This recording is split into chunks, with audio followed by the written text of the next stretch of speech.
संस्थान के वैज्ञानिक गण और हमारे विशिष्ट मीडिया के प्रतिनिधि, मैं आज आप लोगों को पूसा कृषि विज्ञान मेला जो कल से शुरू होगा उसके इस वार्ता में स्वागत करता हूँ। और जैसा कि जानते हैं कि मार्च 2 से 4 ये पूसा कृषि विज्ञान मेला होने वाला है और इसके पूर्ण रूप से प्रचार प्रसार की आवश्यकता है ताकि इसके उपभोक्ता, विशेषकर हमारे किसान भाई उद्यमी के पास हमारे जो प्रयास हैं उन तक पहुंच सके। इसमें आप लोगों का सहयोग बहुत अनिवार्य है। इसके लिए मैं आप लोगों को पुनः एक बार स्वागत करता हूं और माननीय निदेशक महोदय से अनुरोध करता हूं कि कृपया जो संस्थान की तैयारी है, गतिविधियां हैं और हमारा कार्यरूप जो है उसके बारे में सभी को संबोधित करें। धन्यवाद डॉक्टर कुरारिया। मैं पूसा संस्थान की ओर से अपने सभी साथियों की ओर से किसान मेले की पूर्व संध्या पर प्रेस और मीडिया से जितने हमारे साथी आए हुए हैं इस कार्यक्रम में भाग लेने के लिए, उन सभी लोगों का हार्दिक अभिनंदन करता हूँ। जैसा कि आप जानते हैं, पूसा कृषि विज्ञान मेला ये एक वार्षिक कुंभ है और जिस प्रकार से कुंभ मेले की प्रयागराज में हमेशा लोग इंतजार करते हैं, उसी तरह से इस पूसा कृषि कुंभ मेले का जो इंतजार होता है वो किसान भाइयों को हमेशा होता है। मेला 2, 3, 4 मार्च को लगाया जाएगा। माननीय केंद्रीय कृषि और किसान कल्याण मंत्री श्री नरेंद्र सिंह तोमर जी मेले करेंगे और माननीय कृषि राज्य मंत्री श्री कैलाश चौधरी जी भी कार्यक्रम में शामिल होंगे। इस मेले में जो विषय रखा गया है मेले का वह है कि अन्नों द्वारा पोषण, खाद्यान्न एवं पर्यावरण सुरक्षा। जैसा कि आप जानते हैं, माननीय प्रधानमंत्री जी ने जो हमारे पहले जिन्हें हम मोटा अनाज कहते थे उनको श्री अन्न का नाम दिया है, जिसमें कि ज्वार है, बाजरा है, सामा है, कोदो है, कुटकी है, मड़ुआ है, रागी है, कंगनी है। ये तमाम करीब 8 तरह के जो मिलेट्स हैं उनको श्री अन्न के समूह में रखा गया है। इनकी विशेषता है कि ये प्रतिकूल जलवायु परिस्थितियों में भी हो सकते हैं। पोषक तत्वों की खासकर इनके अंदर iron, zinc, folic acid, protein, इन सारे पोषक तत्वों की भरमार होती है। और जिस तरह से जलवायु का परिवेश बदलता जा रहा है, पानी की कमी होती जा रही है, वातावरण में गर्मी आ रही है, इन सब सारी चीजों को ध्यान में रखते हुए मिलेट्स या श्री अन्न जो हमारी थाली से चावल और गेहूं के आने के बाद एक तरफ से दूर हो गए थे, उनको पुनः हमें अपनी थाली में वापस लाना है। यही प्रयास है माननीय प्रधानमंत्री जी का, माननीय कृषि मंत्री जी का। और इसी चलते हम लोगों ने मेले का इस बार आयोजन के ऊपर किया है। इसमें जितने मिलेट से संबंधित स्टेक होल्डर हैं, फार्म टू फोर्क, खेत से लेकर के और चक्कर तक, यानी कि हम खाने तक जो है श्रृंखला में जितने लोग आते हैं, किसान से शुरुआत होती है, अनुसंधान से शुरुआत होती है, फिर बीज बनता है, फिर किसान के बीज पास जाता है, किसान उत्पादन करता है, उत्पादन मंडी में आता है, किसान को उसका उचित मूल्य मिलना चाहिए, तभी सारी चीजों का आगे प्रोत्साहन होगा, बढ़ेगा। मंडी से फिर ये प्रोसेसिंग में जाएंगे, वैल्यू एडिशन में जाएंगे और हर घर में भोजन का अंग ये बने। इसके लिए जरूरी है कि श्री अन्न जो है विशेष रूप से इनके द्वारा बनाए गए उत्पाद बच्चों को दृष्टिकोण में रखकर बनाए चाहिए। एक बार बच्चे इस चीज को पसंद करने लगेंगे तो उनको बाकी सभी लोग खाने लगेंगे। आप देखिए मैगी घरों में बुजुर्गों ने, बड़ों ने खाना शुरू किया, बच्चों के चलते हुए। तो हमें इनमें स्वाद को लाना है और उसके साथ साथ जो है इनका पोषक तत्व जो है वो खाने में निश्चित रूप से जाएगा। तो इसके ऊपर हम लोग विशेष ध्यान दे रहे हैं। इसमें जितने स्टेक होल्डर्स है, खासकर स्टार्टअप जो काम कर रहे हैं, फार्मर प्रोड्यूसर्स ऑर्गेनाइजेशन जो इरिगेशन का काम कर रहे हैं, बड़ी मात्रा में श्री अन्न उत्पादन कर रहे हैं, उनको फिर स्टार्टअप के साथ जोड़ करके किस तरह से जो फार्मर प्रोड्यूसर्स ऑर्गेनाइजेशन है उनकी समस्याएं जो है उनको स्टार्टअप के माध्यम से हम कैसे हल कर सके, उन दोनों को एक प्लेटफॉर्म पे लाने का काम हम लोग इसमें कर रहे हैं। जितने स्टार्टअप और एफपीओ जुड़े हुए हैं उनको भी हमने बुलाया है और इसके साथ ही साथ संस्थान के द्वारा विकसित जितनी तकनीकियां हैं, खासकर जो उन्नत प्रजातियां हैं, अलग अलग फसलों की अभी हम चूंकि तैयारी खरीफ फसलों की करने जा रहे हैं, तो उसमें विशेष रूप से चावल की जो प्रजातियां हैं, पूसा बासमती 1847, पूसा बासमती 1885, पूसा बासमती 1886, ये 3 किस्में पिछले वर्ष किसानों को हम लोगों ने 1-1 किलो बीज इसका दिया था। और हमारा उद्देश्य ये था कि किसान अपने यहाँ लेकर के जाएं और खुद अपना बीज बना लें, ताकि अगले साल वो अपने खेत में भी लगा सकें और अपने साथी किसानों को भी दे सकें। तो उस 1 किलो बीज से करीब 400 से लेकर के 500 किलो बीज पैदा हुआ है, और इससे इन किस्मों को सभी क्षेत्रों में, पंजाब, हरियाणा, पश्चिम उत्तर प्रदेश में तेजी से फैलने में बहुत मदद मिली है, और किसानों की जो प्रतिक्रिया रही है बहुत अच्छी रही है। और इस वर्ष हम लोग पर्याप्त मात्रा में भी इन तीनों किस्मों का उत्पादन किए हुए हैं। इनमें झोंका और झुलसा रोग नहीं लगता है, जिसके चलते जो दवाओं के ऊपर खर्चा किसान का होता था 3000 रुपए प्रति एकड़, वो कम हो रहा है। और जब दवाओं का हम प्रयोग नहीं करेंगे तो इसके अंदर जो रासायनिक दवाओं का अवशेष चावल में आता था वो भी नहीं आएगा, जिससे कि हमारा खासकर जो यूरोपियन यूनियन के देश में चावल जाता था तो वहां कई खेत हमारी निरस्त हो जाती थी रासायनिक दवाओं के अवशेष के चलते।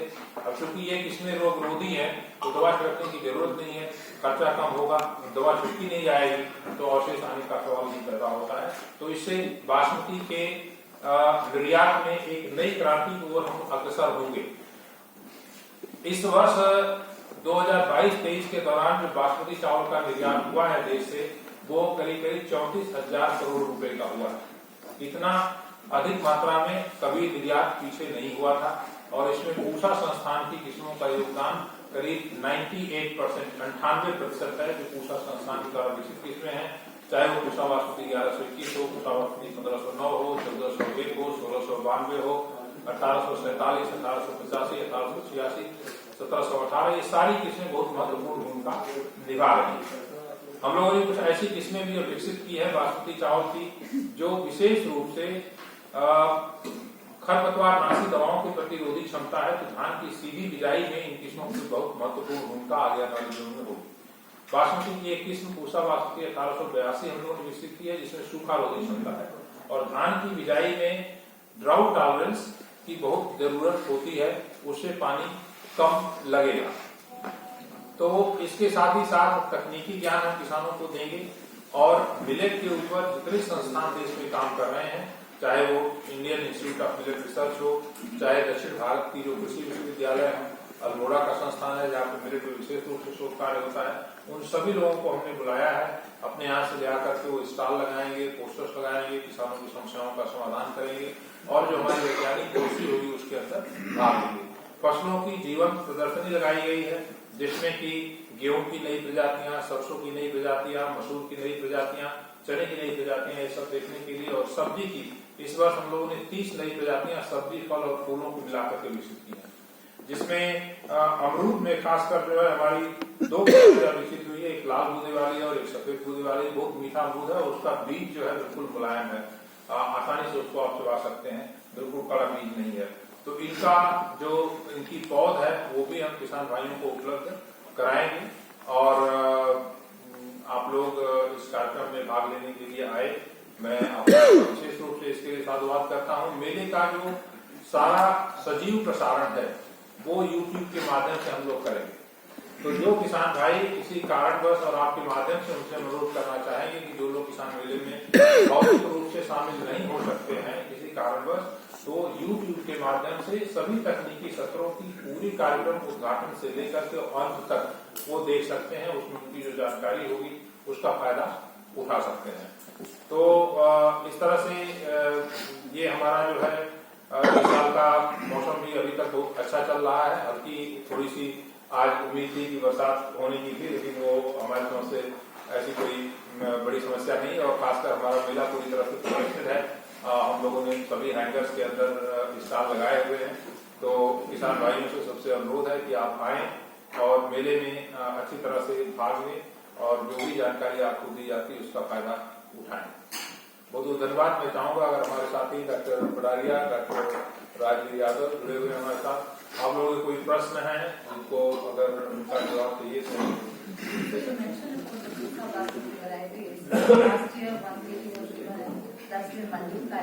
What will be done in this mega, like more seeds will be provided to the farmers, or what So exactly is what the plan? actually I said that last year, because seed was available in very limited quantity, so we decided to give only 1 kilogram packet to each farmer.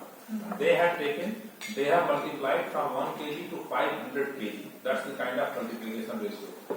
So one must understand the value of seed. Even one seed is so important. It has capacity to produce 500 seeds. So 1 kg has multiplied into 500 kg. 500 kg is sufficient, for at least, for 1 acre we need only 5 kilogram seed for 1 acre.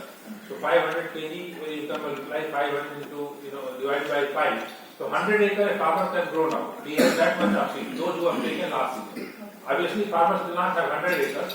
Some farmers will have 5 acres, 10 acres. They will take land on lease, so they can meet their own requirement. Those who had taken last time, plus the surplus seed they will make available to the neighboring farmers who could not come in the Mela last time. This year we have produced sufficient quantity of seed because last time there was huge demand. So now we are providing 10 kg seed of each of these new varieties: Pusa Basmati 1847, Pusa Basmati 1885, and Pusa Basmati 1886. For older varieties like Pusa Basmati 1121, Pusa Basmati 1509, Pusa Basmati 1718, there is no dearth of seed. We can provide any quantity. So when you say 10 kg will be provided, this is the National Seed Corporation to that, or how does it work? No, this seed we have IRI has its own seed production program. Okay. And we do seed production under farmers participatory seed production. We have identified some progressive farmers in the National Capital Region.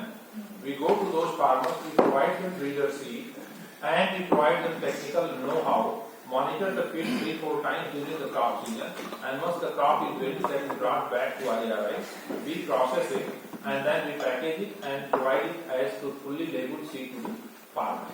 In addition to this, we have licensed these varieties to number of private companies.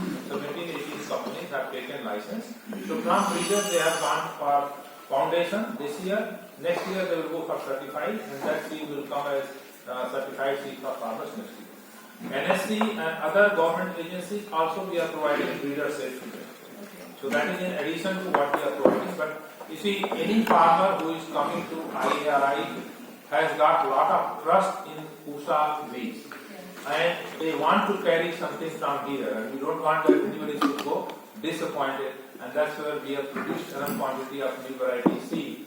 Our past experience, not to criticize, has been that if we have the National Seed Corporation counter side by side, IRI counter side by side, and same variety being sold at both places, our variety available at NSC counter, but farmers would prefer to buy it from IRI than from NSC.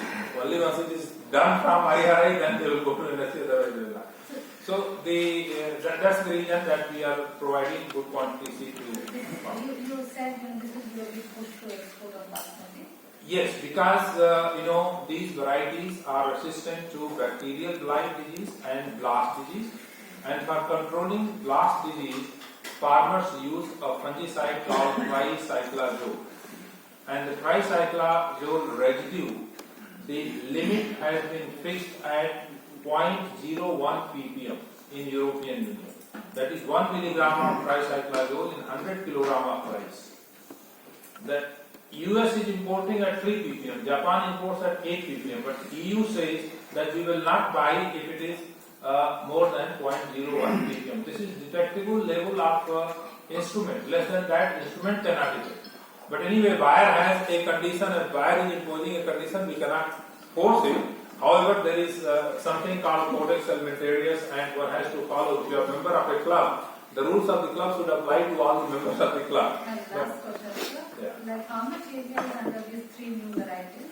So we expect this year, coming Kharif season, we expect close to, with all the seeds that is available, either farmers to farmer or from our source or licenses, we will have about 1 lakh hectare going to each of these varieties. Mostly in Punjab, Haryana. Punjab, Haryana, and Western UP. So that will give sufficient quantity in the mandi, also for the millers to look at the milling potential, export potential. Although we have done all those tests, they have passed through, and last year some farmers with whom I have interacted, they have gone to the mandi, they have sold, and the variety, new variety, for example, 1847 that was developed from 1509, having resistance to light and blast, it got a price better than 1509. Yeah, almost 4,000 rupees per quintal. Okay, and these varieties were released last. Last to last year they were released. Yes. Sir आपने जिससे किया है खरपतवार भी उसमें नहीं होता है, वो इसी किस्म है एक अलग किस्म है? वो दो अलग किस्में हैं, इसको हम पूसा बासमती 1985 और पूसा बासमती 1979 नाम दिए हैं। पूसा बासमती 1985 जो 1509 से निकाली गई है और 1979 जो है पूसा बासमती 1121 का सुधार करके बनाई गई है। इसमें खरपतवार नाशी दवाओं के प्रतिरोधी क्षमता है। खासकर जब धान की सीधी बिजाई की बात करते हैं, जब धान की रोपाई करते हैं तो 1 किलो चावल पैदा करने में करीब 4000 लीटर पानी लगता है। तो आगे आने वाले दिनों में धान की खेती को अगर सस्टेन करना है, खासकर पंजाब, हरियाणा, पश्चिमी उत्तर प्रदेश में, तो हमें धान की रोपाई छोड़ करके धान की सीधी बिजाई पे जाना पड़ेगा। धान की रोपाई क्यों करते हैं लोग? आमतौर पर इस वजह से करते हैं कि जब धान की रोपाई करने के बाद खेत में पानी खड़ा रखते हैं पहले 15 दिन जो है, तो वो पानी जो है खरपतवार नाशी का काम करता है। पानी होता है तो खरपतवार निकल के बाहर नहीं आ पाता। लेकिन जब हम धान की सीधी बिजाई करने जाएंगे, और बहुत प्रमोशन हुआ है, पंजाब सरकार ने किया है, हरियाणा सरकार ने किया है, लेकिन रकबा नहीं बढ़ पा रहा था। इसका एक मूल कारण था कि खरपतवार का प्रकोप बहुत ज्यादा होता है जब हम धान की सीधी बिजाई करते हैं।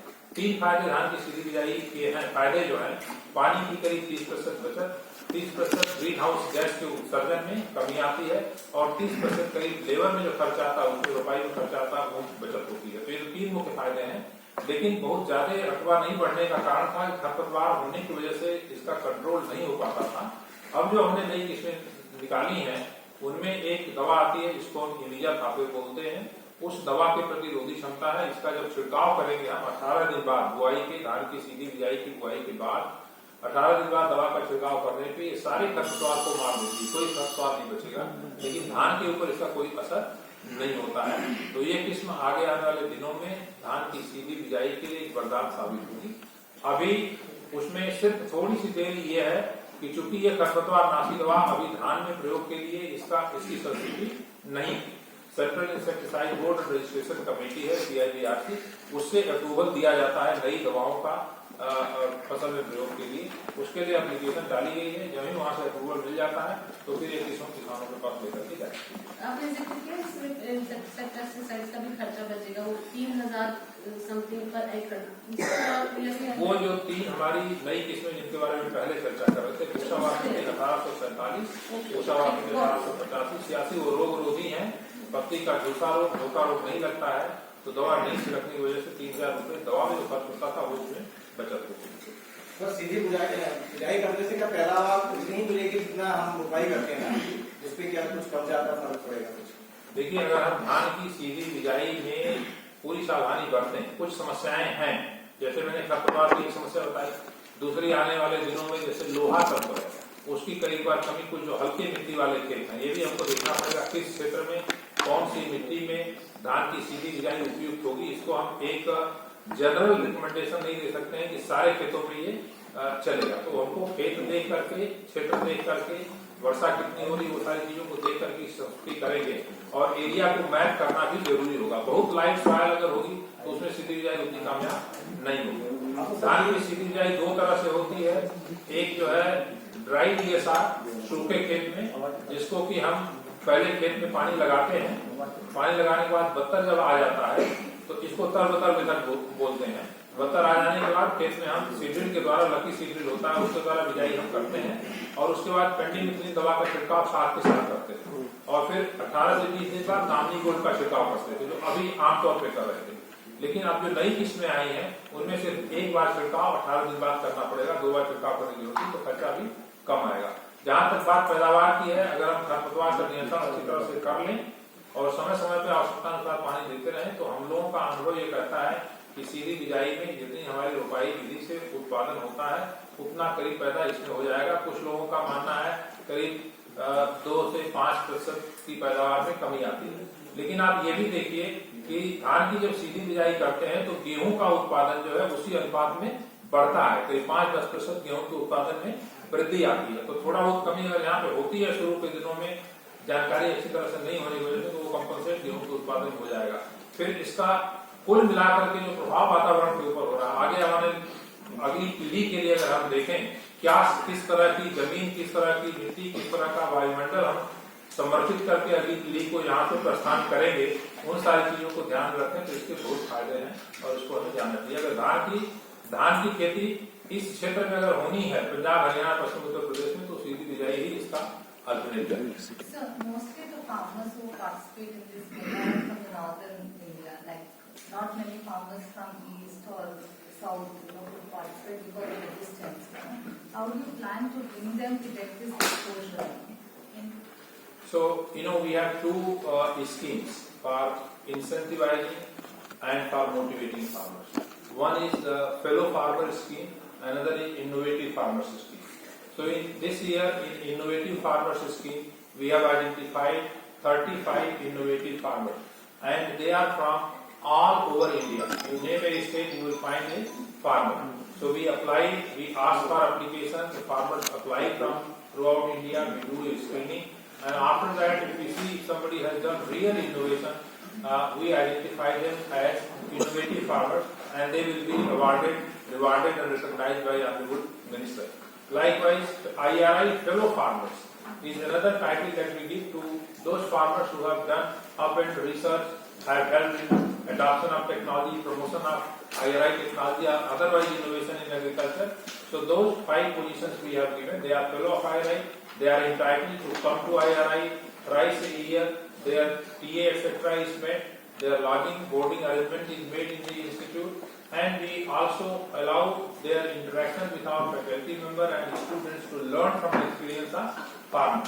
So those are the things that we are doing to promote, nationwide visibility. Also we take help of Ataris, which are again ICR Institute, and through Atari to Krishi Vigyan Kendra throughout the country, and supported by Atma scheme. We do get farmers coming from, say, Eastern UP, from Bihar, large number of farmers come. And the rest, for example, we are having YouTube, so that is another way to reach large number of farmers. If they cannot come, at least they can watch the program and see. But my question was this: these are the schemes which are promoting, but participation in this kind of mela, which is. See, in past around 2009 to 12, we had large participation, and also from southern states. We can see the point is that there are limitations in handling also large number. 3 days you have so much of pressure. Last 3 years because of COVID we had no accommodation. Even now, for example, if farmers come in large number, and the floating population of farmers is about 10,000 daily, for example. Now, if they want to stay here, the accommodation becomes a major limitation. So mostly it is being benefited by neighboring states only. It's largely. See, not really, because our technologies are scale neutral, region neutral, and farmers That is neutral. there, sir. But Right. coming to the mela and seeing and We get representatives from all states, but I do agree with you that participation in number is much higher from Punjab, Haryana, and Western UP, and from Delhi, and also from Eastern UP and Bihar. This is the major participation that we have. So my question, sir, it's about recently the Sher-e-Kashmir University of Agriculture. They were having the potatoes. Okay, so from the Dal Lake, they are taking the wheat, and those potatoes are retailing at 80 rupees per kg in Kashmir, Srinagar.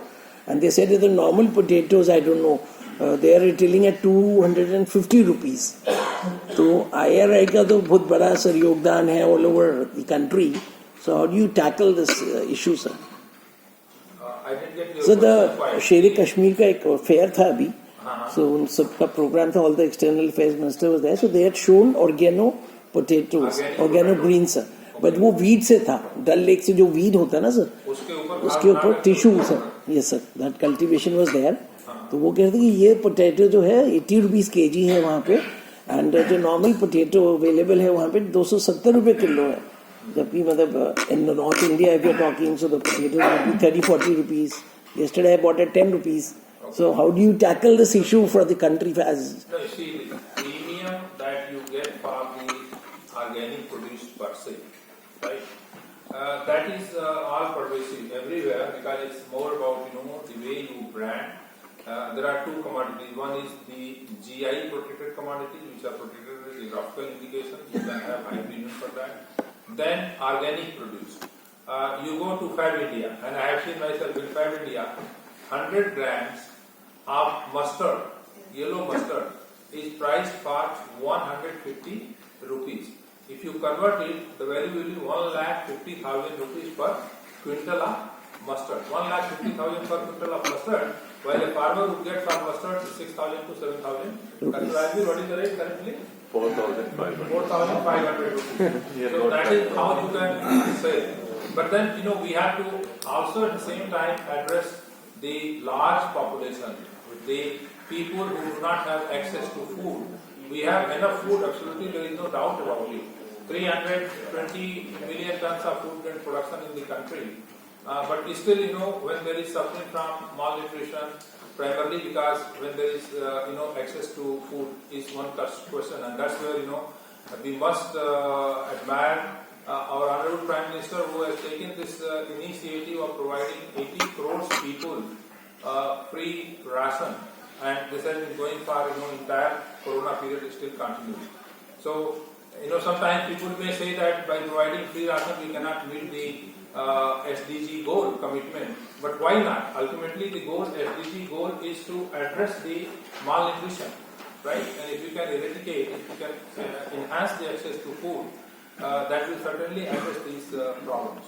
So one question comes, today you had a meeting with Bill Gates. So is he going to be contributing to the institute?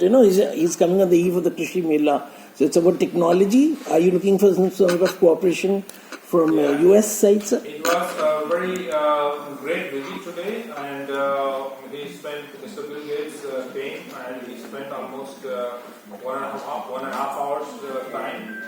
He took keen interest in the research program that IRI is doing, particularly our research work on climate resilient agriculture, use of Nanaji Deshmukh plant genomics facility for identifying varieties which are tolerant to biotic stresses, abiotic stresses, have better nutrient use efficiency, and utilizing this in breeding future crop varieties.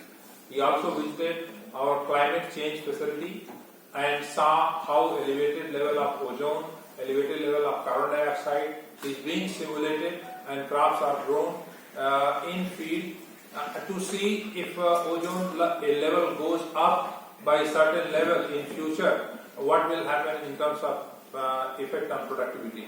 He also visited our very important program on conservation agriculture in wheat, and he spent good time there to see how for last 10 years, more than 10 years, we are maintaining plots which are under 100% conservation agriculture in maize wheat cropping system. And conservation agriculture, as you know, it pollutes environment less, reduces cost of cultivation, improves soil health, improves the microbiome profile of soil. So it has all advantages. He was deeply impressed with that because one of the important goals of Mr. Bill Gates is addressing the problem of malnutrition globally, at the same time doing sustainable agriculture and developing a sustainable food system where he is making investment. He also saw how drone technology that has been developed in IRI is being used for monitoring insect pests and diseases in the field, then doing localized application of insecticide, pesticide in those areas where insect infestation is there, how drone can be used for assessing the soil health and so on. That was another thing that we showed him, and then finally we also showed him our program on developing climate resilient chickpea varieties, particularly the varieties which have got drought tolerance, high level of drought tolerance. So it was all very good visit. He was highly impressed, and all I can say that he said that I should invest more in national program because they know, CG systems are known, but he was deeply impressed to see the strength of national research program in India. So did you promise anything? He just gave. No, it's for us to, now move forward with the proposals, and we have quite a few funding from Bill and Melinda Gates Foundation. One project we are doing on, digitization of plant breeding, improving genetic gain, using genomic selection, and human resource development in the field of new science like genome editing. Developing varieties resistant to bacterial blight and so on using genome editing tool. My colleague Dr. Vishwanathan is working on that. So these are the projects funded by BMGF, and this project has to go to the next phase after 5 years. We did put it in his ear, and he is very receptive. He understands things pretty fast, and I'm sure that we will be able to take forward this. Was this his first visit here, or he had visited earlier? To IRI campus, it was first visit. Once he had come to Shishuvarunam Auditorium, I think, and there was a brief meeting there in a different context. That was, I think, Agricultural Statistics International Conference on Agricultural Statistics. In 2007? No, not 2007, I think 2015 or 16 somewhere. So there he had come and he addressed from the auditorium and went back. But to IRI it was first. And he was very happy to see, he was very impressed that we could see. So last question from me, regarding the wheat crop plantation, how is it that the IoT projections are there, and the second, food line projection also come out. So what's the status and how do you see the crop plantation at the planting stage and any loss that you foresee? I will request my colleague Dr. Ravi Yadav, who is wheat breeder, right, who has bred wheat to beat heat. Right? So Ravi will respond to your question. Ma'am, if you really go by the temperature, that what the temperature is prevailing in the last 3 to 4 days, and you and I, particularly because of larger ignorance that how the plant responds to the, and the loss is caused by the heat last year. That was the two things playing in the mind of the people. But if you really see the temperature profile, it was in the range of 32 to 34 degrees. Higher temperature. Lower temperature, it was somewhere around 12 to 15, 12 to 16 or 12 to 15. And this temperature range probably is not going to make a much impact on. Up to 36 crop is able to resist, or crop is able to resist the temperature effect quite strongly. Beyond 36, it becomes an issue, that the pollen becomes dry and other issues come in the picture. But at this temperature, only thing can happen is that it will prepone the stages of the crop. Means if the crop is near heading, it will come immediately to the heading. But it's not going to, because the number of grains to be settled is already fixed. So it's not going to be more. It's an important issue that how the temperature is going around the middle of March. That we have to see. And the IMD projection says that probably in the next 15 days or so, the temperature will be around 34, 35, at the most 36. So I don't think that probably it is going to be any cause of concern. So next 15 days, till March 15th,